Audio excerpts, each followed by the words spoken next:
안녕하세요. 책 읽어주는 편안한 엄마입니다. 어떤 삶이 행복이 가득한 만족스러운 삶일까요? 오늘은 자신과 맞지 않는 남편과의 삶에 회의를 느끼고 죽음을 선택한 한 여인의 사후 영혼의 여정을 통해 결론 내린 충만한 삶이 과연 어떤 것인지 들여다볼까 합니다. 바로 이디스 워튼의 단편 충만한 삶을 통해서요. 오늘의 낭독이 여러분 모두에게 편안한 시간이 될 수 있기를 소망하며 구독과 좋아요, 알람 설정을 해주시면 감사하겠습니다. 펴낸 곳 레인보우 퍼블릭 북스. 이디스 워튼의 환상 이야기 중에서 충만한 삶. 그녀는 몇 시간 동안 나른하게 누워 있었다. 푹푹 찌는 한여름 열기에 새와 풀벌레까지 입을 다무는 고요한 낮이 찾아오면 누구라도 느끼는 그런 기분 좋은 나른함과 비슷했다. 무성하게 자라난 풀숲에 털썩 드러누워서 단풍잎 사이로 드넓은 하늘을 올려다보았다. 하늘은 구름 한 점 없이 맑고 새파랬다. 이따금 아주 가끔 따끔거리는 느낌이 찾아왔다. 콕콕 찌르는 듯한 통증은 한여름의 하늘을 길게 갈라놓는 번개처럼 순식간에 사라져버리는 탓에 잠결에 취한 그녀를 깨우지 못했다.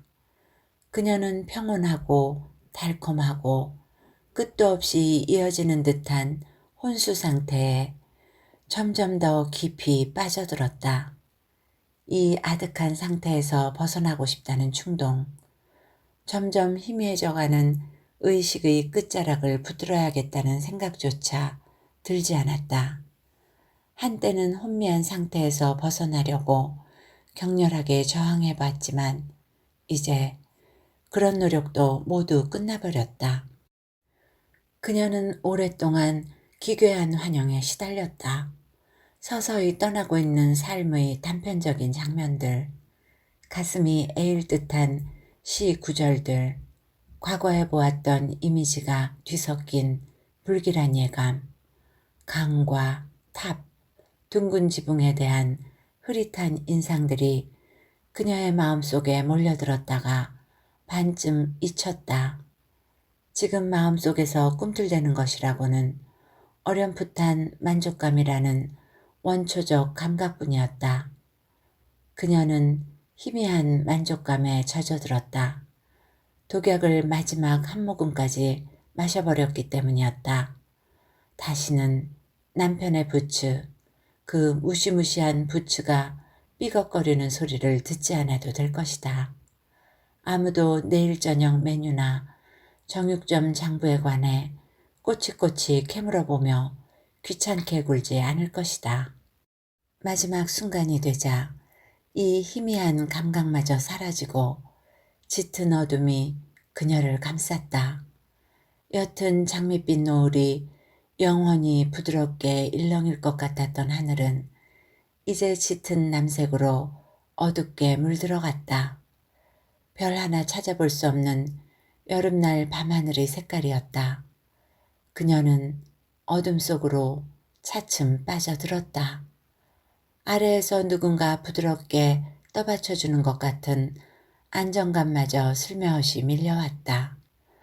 안정감은 미지근한 물결처럼 그녀를 감싸고 점점 더 높이 솟아오르더니 축 늘어진 그녀의 몸을 부드럽게 껴안았다. 이제 그녀의 가슴과 어깨까지 물속에 잠겼다. 물은 서서히 절대 돌이킬 수 없다는 듯 계속해서 밀려들었다. 물이 그녀의 목을 지나 턱을, 귓가를, 입술을 덮었다.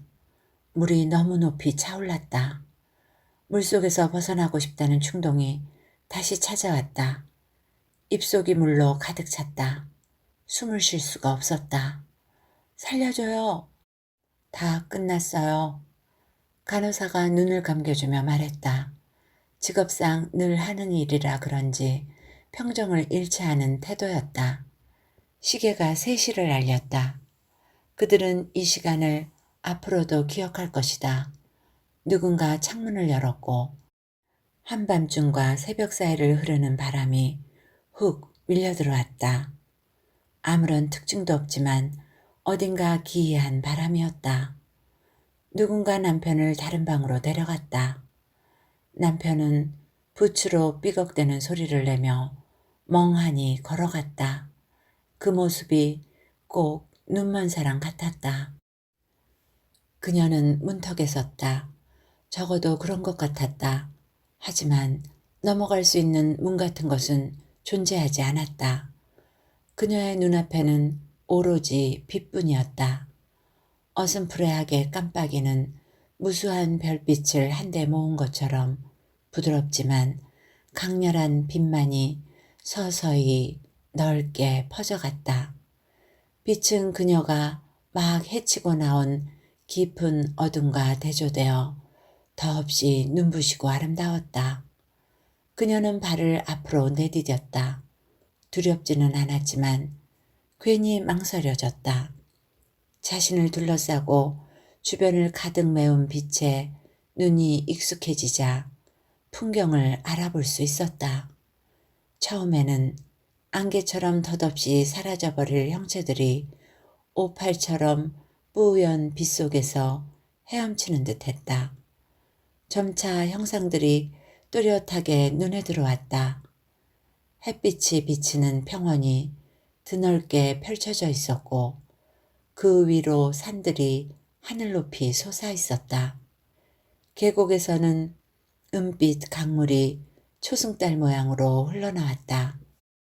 굽이진 강가를 따라 푸른 나무들이 늘어서 있었다. 풍경에 녹아있는 빛깔은 말로 표현하기 어려울 만큼 기묘하게 매혹스럽고 신비로웠다. 레오나르도 다빈치의 그림 속 하늘빛 배경을 연상시키는 색조가 눈길을 유혹했다. 저 풍경 속에 믿기지 않는 환희가 가득할 것만 같은 상상의 나래가 절로 펼쳐졌다. 눈앞에 펼쳐진 광경을 가만히 바라보다 놀라움과 황홀감을 느꼈다. 심장이 고동치기 시작했다. 그녀는 투명한 유리알처럼 맑은 하늘이 보낸 소환장에서 더없이 아름다운 약속을 읽었다. 그러니까 죽음이 끝은 아니구나. 그녀는 기쁨에 젖어 큰 소리로 외쳤다. 죽음이 끝일 리가 없지. 그럴 줄 알았어. 물론 나는 다윈의 진화론을 믿지만 다윈도 영혼에 관해서는 확신할 수 없다고 했잖아. 게다가 월리스는 사람이 죽은 후에도 영혼이 남아있다고 믿었지. 마이바트도 마찬가지였고. 월리스는 영국의 박물학자이자 진화론자이며 마이바트는 영국의 생물학자로서 다윈의 학설을 반대하고 종교와 과학의 조화를 시도했습니다. 그녀의 시선은 저 멀리 떨어져 있는 천상의 숲들 사이에서 길을 잃었다. 너무나 아름다워. 정말로 흐뭇하구나. 그녀가 중얼거렸다. 산다는 게 도대체 무엇인지 이제야 진심으로 알 것 같아. 그때 그녀의 심장이 벼랑간 훨씬 더 크게 고동치기 시작했다. 그녀가 심장박동을 느끼고 위를 올려다보자 생명의 영이 서 있었다. 산다는 게 무엇인지 이제까지 전혀 몰랐다는 말인가? 생명의 영이 질문했다. 몰랐습니다. 그녀가 대답했다. 우리 모두 삶의 충만함을 알 수 있다는 걸 몰랐어요. 물론 제 인생에도 충만한 삶의 의미를 암시하는 단서들이 군데군데 숨어 있었습니다. 이를테면 머나먼 바다 건너 불어오는 대지의 향기 같은 것들이요. 그렇다면 그대는 충만한 삶이 무엇이라고 생각하는가? 그 의미를 모르는 이에게는 말해줄 수 없답니다. 그녀가 말했다. 생명의 영을 나무라는 듯한 태도였다.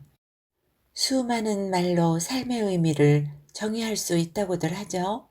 사랑과 공감은 충만한 삶을 이야기할 때 사람들이 가장 흔하게 들먹이는 말이고요.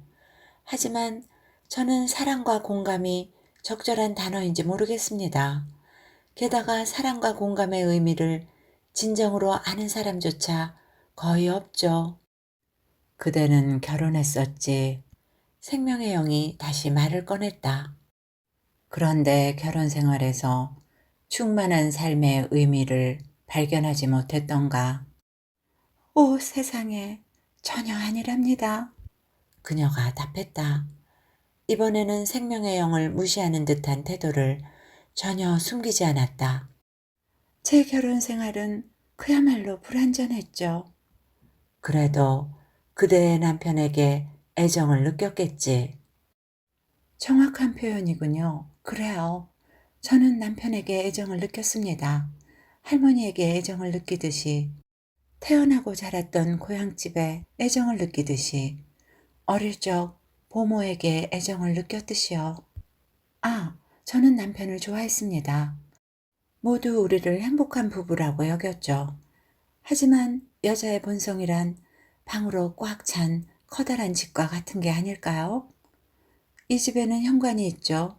이곳으로 모두가 드나들 수 있어요. 응접실도 있답니다.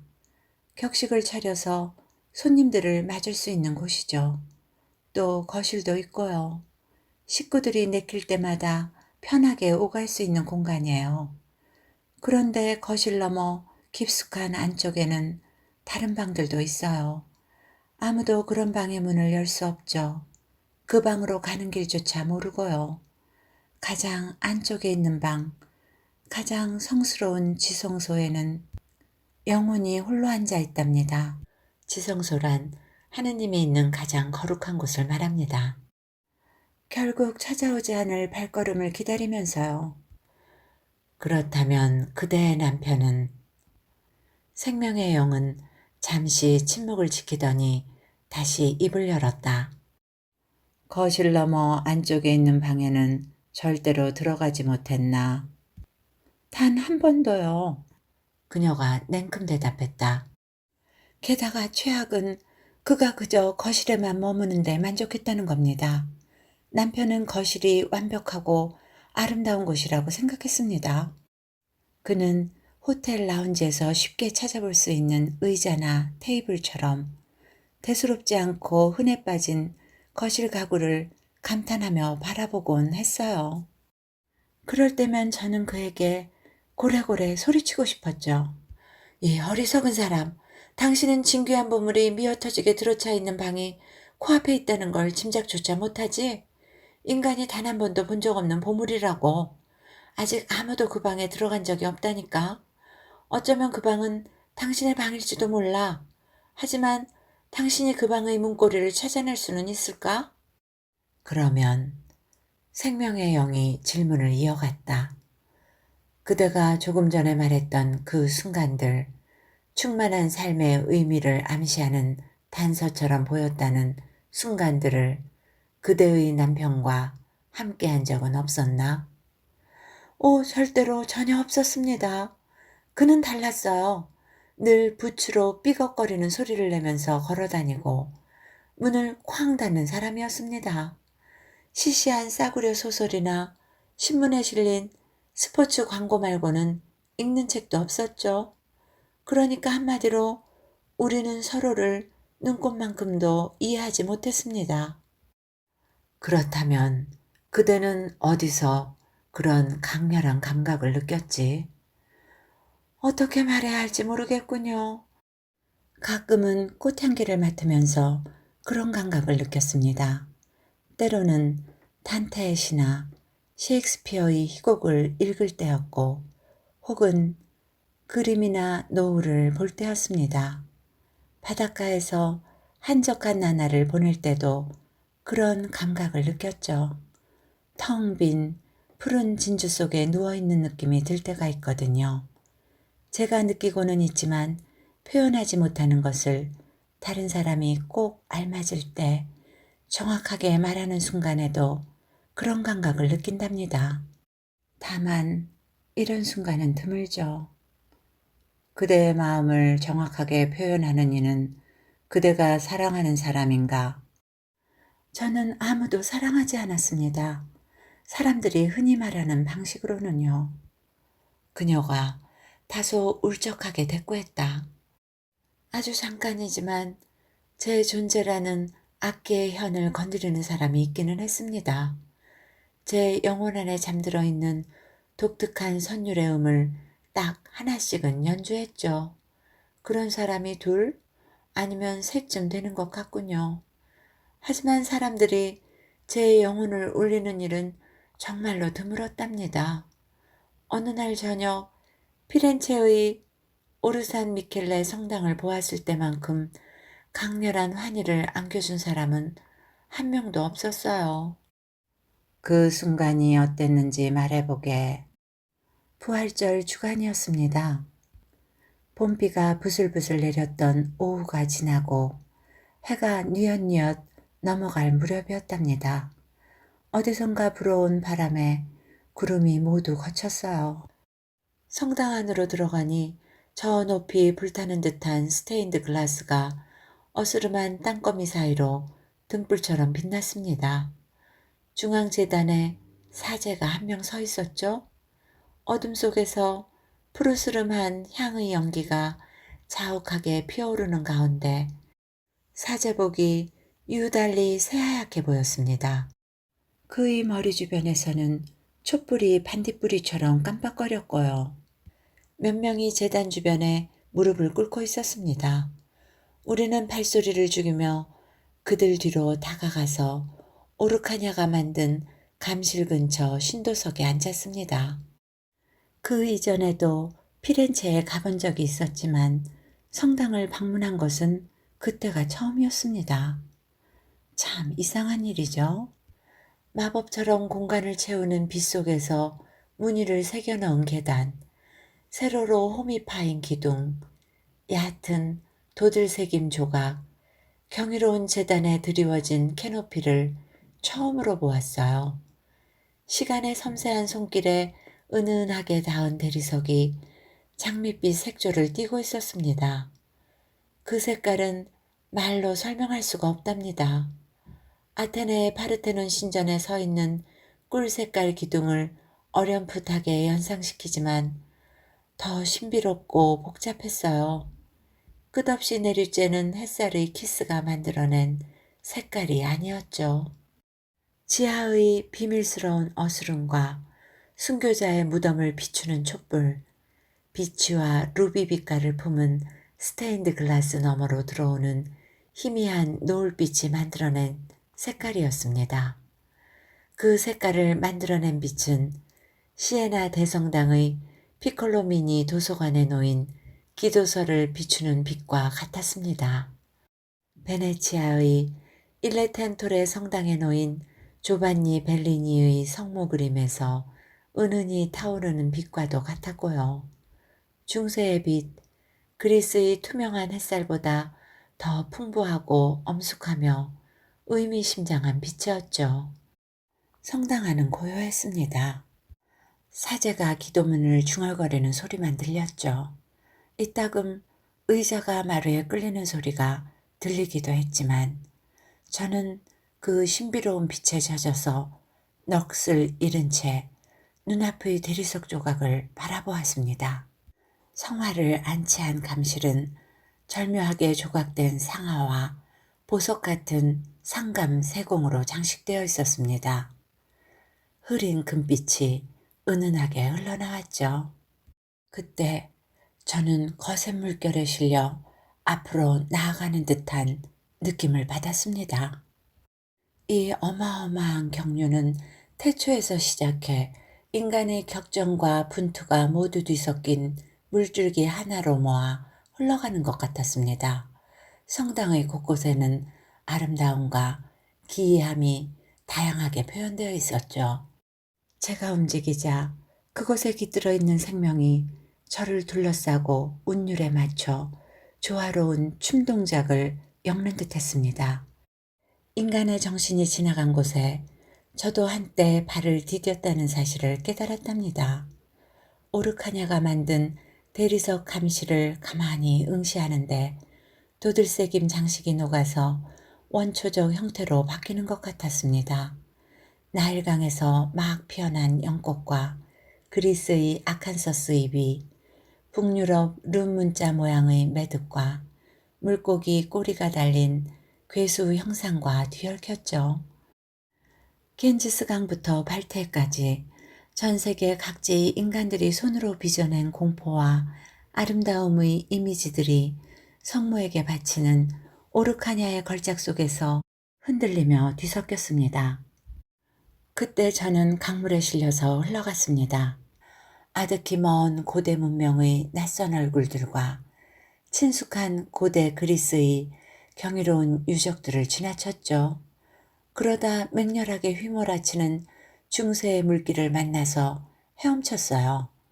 중세의 물결에는 신을 향한 뜨거운 마음이 거세게 소용돌이치고 천국을 슬쩍 보여주는 시와 그림이 한가득 둥둥 떠다니고 있었답니다. 장인들의 망치가 금세공인의 작업장과 성당의 벽에서 박자에 맞춰 쿵쿵 울리는 소리도 들었습니다. 칼을 든 패거리가 좁은 골목길에서 아우성치는 소리, 단테의 시에서 흘러나오는 오르간 선율, 브레시아의 아르놀드가 올라선 화영대에서 타닥타닥 불꽃이 타오르는 소리, 성 프란치스코의 설교를 방해하는 제비들이 지저귀는 소리, 귀부인들이 언덕에 올라가 흑사병이 덮친 피렌체를 내려다보며 데카메론 속 재치 있는 구절을 읽고 깔깔대는 소리까지 들었습니다. 귀를 더 기울이자 오래된 과거 먼 곳에서 흘러나온 목소리들이 합세해 신비로운 화음을 만들어냈죠. 격렬하며 때론 열정적인 부드러운 선율이 어우러져 만든 화음은 너무나도 경이로웠습니다. 새벽, 별들이 함께 부르는 노래가 아닌가 생각했을 만큼요. 그 노랫소리는 제 귓속에서 울려 퍼지는 것 같았습니다. 그때 제 심장이 어찌나 빨리 뛰는지 숨이 막힐 것 같았죠. 어느새 눈가에 고인 눈물은 눈꺼풀이 타들어갈 정도로 뜨거웠고 그 기쁨, 그 신비로움은 차마 견디기 어려울 만큼 거대했습니다. 귓가에 들리는 노래를 단 한마디도 이해할 순 없었지만 누군가 제 곁에서 함께 그 노래를 들었다면 우리는 그 노래를 해석해낼 실마리를 찾았을지도 몰라요. 저는 제 옆에 앉아있던 남편을 돌아봤습니다. 그 사람은 아무런 흥미도 없다는 듯 그저 손에 들고 있던 모자 바닥만 들여다보고 있었습니다. 그러더니 일어서서 뻣뻣해진 다리를 쭉 펴고 상냥하게 말을 건넸죠. 이만 가야 하지 않을까? 여기에는 볼 게 별로 없네. 그리고 정찬이 6시 반이잖아. 그녀가 기나긴 이야기를 마쳤다. 잠시 정막이 감돌았지만 이내 생명의 영이 입을 뗐다. 그대의 욕망을 채워줄 보상이 기다리고 있다네. 그러면 당신은 정말로 저를 이해하시는군요. 그 보상이 뭔지 알려주세요. 이렇게 간청드립니다. 지상에서 자기 자신과 비슷할 뿐만 아니라 가장 내밀한 자기 존재를 숨김없이 드러내 보일 수 있는 영혼을 애타게 찾아 헤매다 실패한 모든 영혼은 이곳에서 바로 그 짝을 찾게 된다네. 그리고 그 짝과 영원토록 하나가 될 수 있지. 그녀의 입술에서 기쁨의 탄성이 터져나왔다. 아, 드디어 제가 그런 사람을 만나나요? 그녀는 행복에 겨워 어쩔 줄 모르며 소리쳤다. 그가 바로 여기 있다네. 그녀는 이리저리 돌아보다 근처에 서 있는 남자를 발견했다. 신비로운 천상의 빛 속에서 그의 영혼이 얼굴보다 더 또렷하게 보이는 것 같았다. 그녀는 저항할 수 없는 힘에 이끌려 그 영혼에 다가갔다. 당신이 바로 그 사람인가요? 그녀가 속삭였다. 내가 바로 그 사람이요. 그녀는 그의 손을 덥석 잡더니 계곡 위로 튀어나온 난간을 향해 그를 이끌었다. 나와 함께 그녀가 물었다. 눈부시게 아름다운 저 마을로 내려가지 않을래요? 가서 똑같은 두 눈으로 마을을 함께 바라보고 무엇을 느끼고 생각했는지 똑같은 언어를 써서 이야기하지 않겠어요? 그것은 그가 대답했다. 나 역시 오랫동안 바라고 꿈꿔왔던 바요. 정말인가요? 그녀가 기쁨에 겨워 되물었다. 그러면 당신도 나를 찾아다녔나요? 평생 그랬소. 세상에. 그러면 당신도 이승에서 당신을 이해해주는 사람을 한 명도, 단 한 명도 찾지 못했나요? 당신처럼 나를 완전히 이해해주는 사람은 아무도 없었소. 그럼 당신도 내 심정을 알겠군요. 오, 정말 행복해요. 그녀가 한숨을 쉬듯 말했다. 두 사람은 손을 맞잡고 서서 계곡 아래 난간을 내려다보았다. 희미한 빛이 어른거리는 풍경이 저 아래로 사파이어처럼 푸른 공간까지 펼쳐져 있었다. 생명의 영은 천상의 문턱 근처에서 그들을 지켜봤다. 이따금 두 사람이 주고받는 말소리가 바람에 실려 드문드문 들려왔다. 마치 남쪽으로 날아가던 도중 거센 바람을 만나 물 위에서 떨어져 나온 제비 두 마리 같았다. 당신도 나와 같나요? 해질녘이 되면. 그렇소. 하지만 이제까지 그렇게 말한 사람은 아무도 없었지. 당신은? 단테의 신곡 지옥편에 나오는 세 번째 장편시에서 그 구절을 기억하나요? 아, 그 구절 내가 가장 좋아하는 시라오. 그게 바로 니케 함테로스 신전에 새겨진 그리스 아테네의 아크로폴리스에 세워진 아테나 신전입니다. 조각 중 허리를 구부리고 있는 승리의 여신 조각을 알고 있나요? 샌드를 고쳐 신는 니케 조각을 말하는 거요? 당신도 그 조각을 눈여겨보았군. 부드럽게 물결치는 듯한 여신의 옷주름 사이에 훗날 탄생할 보티첼리와 만테냐의 작품이 잠자고 있다고 생각하지 않소? 당신도 본 적이 있나요? 가을 무렵 폭풍우가 지나가고 나면. 맞소. 꽃향기를 맞으면 특정한 화가들이 떠오르니 참 신기한 일이오. 카네이션 향기를 맡으면 레오나르도 다빈치가 떠오르지. 장미 향기는 티치아노, 튜베로즈의 향기는 크리벨리를 연상시키고. 그 사실을 알아챈 사람이 또 있는 줄은 꿈에도 몰랐어요. 당신도 그렇게 생각해 본 적이 있는지 궁금하군. 왜 맞아요. 정말 자주 그래요. 하지만 다른 사람도 저와 같이 생각하는 줄은 전혀 모르고 있었죠. 그렇다면 당신도 틀림없이. 그래요. 그러면 당신도? 정말 아름답군. 정말 놀라워. 두 사람의 목소리는 커졌다 작아지기를 반복하며 계속 이어졌다.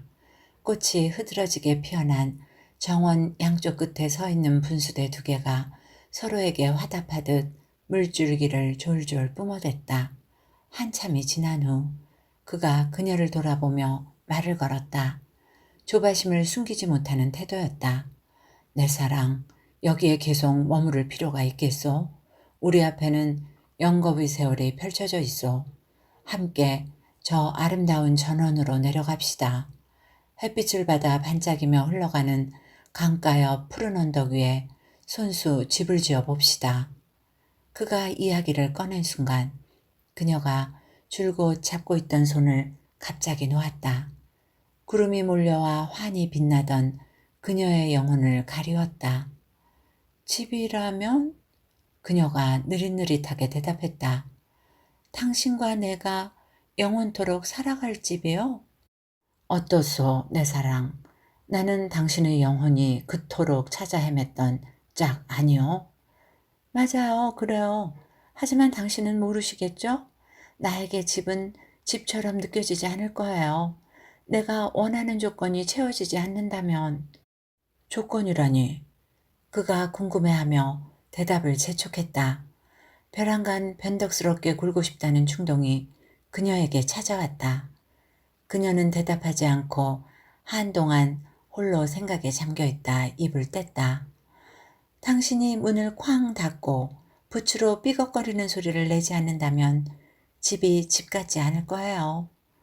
그는 다시 그녀의 손을 잡았다. 그리고 계곡 아래로 향하는 빛나는 계단 쪽으로 그녀를 슬며시 데려갔다. 이리 와요, 내 영혼의 단짝이여. 그가 열정적으로 애원했다. 뭘 망설이는 거요? 분명히 그대도 나처럼 우리의 행복을 붙잡아 두기에는 영원 그 자체가 너무도 짧다고 느끼지 않았소. 우리의 집이 벌써 눈에 선하다오.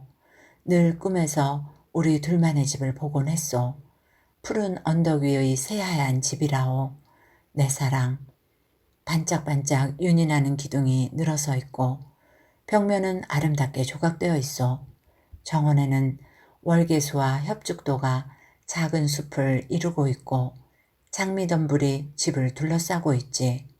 노을이 질 무렵이면 나와서 거닐 수 있는 테라스도 있어. 테라스에 서면 울창한 숲과 푸르른 초원이 훤히 보인다오. 숲에는 고목이 우거져 있고 초원에는 시냇물이 부드럽게 졸졸 흐르다가 강물과 만난다오. 집안에는 벽마다 우리가 가장 좋아하는 그림이 걸려 있어. 방에는 가지런히 정돈된 책으로 가득하고 생각해 보시오. 마침내 우리는 그 수많은 책을 모두 읽을 수 있는 시간을 얻게 된 거요. 무슨 책부터 읽으면 좋겠어? 자, 내게 한 권 골라줘요. 괴테의 파우스트가 어떻겠소? 아니면 단테의 신생이 좋겠소? 셰익스피어의 템페스트와 미세의 마리안의 변덕도 있어. 신곡의 천국편에 나오는 31번째 장편시를 읽어도 좋고 퍼시 셸리의 시 에피사이 기디온이나 존 밀턴의 시 리시다스를 읽어도 좋소. 그대가 골라주시오. 어떤 책이 좋겠소? 그는 그녀가 얼른 대답하고 싶어 못 견디겠다는 듯 즐겁게 입술을 달싹이는 모습을 보았다. 하지만 그녀는 아무 대답 없이 침묵을 지킨 채 가만히 서 있기만 했다. 그가 그녀의 손을 잡고 부드럽게 흔들며 대답을 재촉해 보아도 묵묵부답이었다. 왜 그러는 거요? 그녀가 애원하듯 말했다. 잠시만요. 그녀가 드디어 입을 뗐다. 그녀의 목소리에는 어딘가 이상한 망설임이 묻어나왔다. 이것 먼저 말해줘요. 당신은 당신의 존재를 확신하나요? 이승에서 알고 지냈던 사람 중 기억나는 사람은 아무도 없어요? 당신을 본 이후로는 그 누구도 기억나지 않소. 그의 말은 사실이었다. 그는 정말로 모두 잊어버렸다. 그녀는 여전히 가만히 서 있기만 했다. 그는 그녀의 영혼에 그림자가 짙게 드리워진 것을 보았다. 내 사랑, 그가 그녀를 가볍게 나무랐다. 당신이 고민하는 문제는 이게 아니지 않소? 나는 레테의 강을 건넜소. 과거의 모든 기억은 달 앞의 구름처럼 흩어져 버렸다오. 나는 그대를 보고 나서야 비로소 다시 살아났소. 그가 애원하듯 말했지만 그녀는 대답이 없었다. 한참이 흐른 후 그녀는 깊은 생각에서 깨어나더니 등을 돌려 생명의 영에게 다가갔다.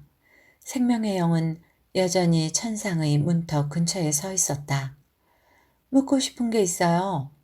그녀가 걱정스러운 목소리로 말을 꺼냈다. 물어보시게. 조금 전에 그녀가 느릿하게 말하기 시작했다. 지상에서 영혼의 짝을 찾지 못한 사람은 누구든 이곳에서 자기 짝을 찾는다고 알려주셨죠? 그대는 이곳에서 영혼의 짝을 찾지 못했나? 찾았습니다. 그런데 제 남편의 영혼도 이곳에서 어울리는 영혼을 찾게 되나요? 아니, 그대의 남편은 그대를 만나고 영혼이 통하는 짝을 찾았다고 믿었기 때문이지. 천상의 영혼은 그런 착각을 치유할 수 없다네. 그녀가 작게 탄성을 내뱉었다. 실망의 탄식이었을까? 아니면 승리의 함성이었을까?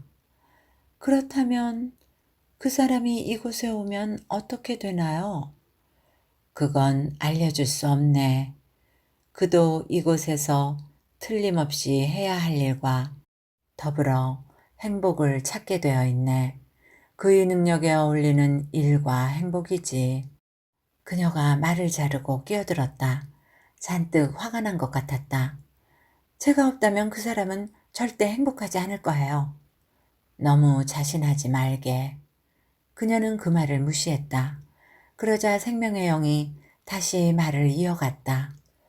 그는 이곳에 오더라도 전혀 달라지지 않는다네. 지상에서 그대를 이해하지 못했던 것처럼 여기에서도 그대를 이해하지 못할 테지. 상관없습니다. 그녀가 말했다. 고통받는 사람은 저 하나면 돼요. 그는 늘 저를 이해한다고 생각했죠? 여기서도 그의 부츠가 삐걱거리는 소리를 낼 텐데 괜찮습니다. 게다가 그는 이곳에서도 문을 쾅쾅 닫겠지. 그 역시 괜찮습니다. 또 여전히 싸구려 소설이나 읽을 그녀가 참지 못하고 끼어들었다. 그보다 더 끔찍한 일을 하는 남자들도 많죠. 하지만 조금 전에 말하지 않았나. 그대는 남편을 사랑하지 않았다고? 맞아요. 그녀가 순순히 대답했다. 하지만 정말 모르시겠어요? 저는 그 사람이 없으면 집이 집 같지 않다니까요. 한 주, 두 주 정도야 그 사람이 없어도 잘 지내겠죠? 하지만 영원히 그렇다면 결국에는 그 사람 부츠가 삐걱거려도 괜찮았어요. 머리 아플 때만 빼고요. 그런데 이곳 천상에서 머리가 아플 것 같지는 않군요. 또 그는 문을 쾅 닫을 때마다 진심으로 미안해했어요. 다만 앞으로는 문을 살살 닫아야 한다는 걸 기억하지 못했을 뿐이에요. 게다가 그 사람을 어떻게 보살펴야 하는지 저 말고는 아무도 모를 거예요. 그이는 혼자서 할 수 있는 게 하나도 없거든요. 스스로 잉크병을 채워놓는 법이 없었죠. 우표나 명함도 다 떨어지기 일쑤였고요. 툭하면 우산을 어딘가에 두고 왔고 물건을 사기 전에 가격을 먼저 물어보는 것조차 깜빡하곤 했어요. 아니, 무슨 소설을 읽어야 할지도 몰랐어요. 그래서 그이가 좋아할 만한 책으로 제가 늘 골라줘야 했답니다. 살인범이나 위조범, 명탐정에 나오는 소설로 골라줬어요. 그녀는 곁에 와 있던 영혼의 단짝을 불쑥 돌아보았다. 그는 충격과 실망으로 가득한 얼굴이었다. 이제 알겠어요? 그녀가 물었다. 저는 당신과 함께 갈 수 없어요. 그러면 어찌할 생각인가? 생명의 영이 질문했다. 어찌할 생각이냐고요? 그녀가 못마땅한 듯 대꾸했다. 그야 당연히 제 남편을 기다려야죠. 만약 그 사람이 여기에 먼저 왔더라면 몇 년이고 저를 기다렸을 겁니다. 여기서 저를 찾지 못한다면 그이의 가슴이 무너져 내릴 거예요. 그녀는 손가락을 뻗어 마법 같은 풍경을 가리켰다. 투명하게 빛나는 산맥을 향해 비탈져 있는 언덕과 골짜기를 모두 경멸하는 표정이었다. 저를 찾지 못한다면 그이는 저런 게 안중에도 없을 거예요. 하지만 잘 생각해보게. 생명의 영이 경고했다. 지금 그대가 하는 선택은 영원토록 이어진다네. 진지하게 결정해야 해. 선택이라니. 그녀가 슬픔이 어려있는 미소를 지었다. 이곳에서 선택이라는 낡은 거짓말을 여전히 믿나요? 생명의 영이라길래 더 잘하는 줄 알았는데. 제가 뭘 할 수 있겠어요?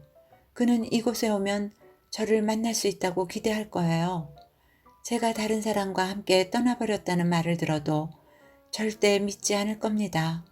절대로, 절대로요. 그렇다면 뜻대로 하지. 지상과 마찬가지로 이곳에서도 각자 스스로 결정해야 한다네. 그녀는 영혼의 단짝을 향해 돌아서서 따뜻한 눈길로 바라보았다. 그와 헤어져야 한다는 사실이 애석하기라도 한 듯한 눈빛이었다. 미안해요. 다시 당신을 만나 함께 이야기할 수 있다면 얼마나 좋을까요? 하지만 당신도 이해하겠죠? 당신도 다른 사람을 찾을 거예요. 훨씬 더 똑똑한 영혼으로. 그녀는 그의 대답을 기다리지도 않고 손을 흔들어 작별 인사를 건네더니 냉큼 천상의 문턱으로 돌아섰다. 남편이 곧 올까요? 그녀가 생명의 영에게 질문했다. 그대에게는 알려줄 수 없네. 괜찮습니다. 그녀가 쾌활하게 말했다. 이곳에서는 영원히 살 수 있으니까요. 얼마든지 기다릴 수 있죠. 그녀는 홀로 천상의 문턱에 앉아서 남편의 부츠가 삐걱거리는 소리를 놓치지 않으려고 귀를 기울였다. 이야기는 여기까지입니다. 작가는 내 뜻하는 대로 다 갖춰진 삶보다 누군가 나의 존재를 필요로 하는 삶이 더 충만한 삶이라고 얘기하고 있습니다. 재밌게 들으셨는지요? 좋은 시간이 되셨길 바라며 여러분 모두 오늘도 건강하고 행복하세요.